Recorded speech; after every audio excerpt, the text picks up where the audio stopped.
ধামরাই থানা পুলিশ 16 জানুয়ারি সকালে 4 জন অপহরণকারীকে গ্রেফতার করেছে। তারা ভাড়ায় চালিত রেন্টে করে মিথ্যা পরিচয়ে যাত্রী অপহরণ করে মুক্তিপণ আদায় করছিল। গ্রেফতারকৃতরা হলেন মামুন রমু, নুর ইসলাম, শাকিল আহমেদ পাপ্পু ও জয়নাল আবেদিন।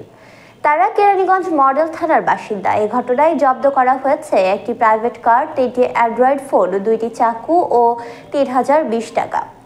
ওসি মনিরুল ইসলাম জানান, বুধবার সুশান্ত কুমার শীল নামের এক ব্যক্তি হেমায়তপুর বাস স্ট্যান্ডে গাড়ির জন্য অপেক্ষা করলে অপহরণকারীরা তাকে সাদা প্রাইভেট কারে তুলে নিয়ে যায়। এরপর নির্জন স্থলে তাকে মারধর করে 1 লাখ টাকা মুক্তিপণ দাবি করে। বিকেল 4:30টার দিকে ধামরাই থানার চৌটাইল এলাকাবাসী তাদের আটক করে পুলিশের কাছে সোপর্দ করে। ধামরাই থানায় এই ঘটনায় মামলা দায়ের করা হয়েছে এবং এই চক্রের বিরুদ্ধে একাধিক থানায় মামলা রয়েছে।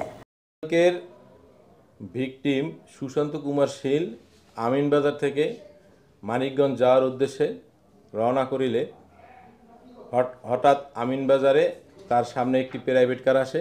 প্রাইভেট কার তাকে কই যাবে জিজ্ঞেস করে, তখন সে বলে মানিকগঞ্জ যাব। তার সাথে 1,500 টাকা ভাড়া মিট হয়। তাকে গাড়িতে তোলে। গাড়িতে তোলার পরে একটু সামনে গিয়ে হাইওয়ে তাকে হাত পা বেঁধে ফেলে এবং তাকে হেমায়তপুর এসে সিঙ্গেরের রাস্তায় ঢুকে। তো প্রায় 4 ঘন্টা তাকে বিভিন্ন জায়গায় ঘোরাফেরা করার পরে অত্র থানাধীন খরারচর এলাকায় আসলে সে হাত পা বাঁধা অবস্থায় চিৎকার দেয়। চিৎকার দিলে স্থানীয় লোকজন ওটা টের পায়।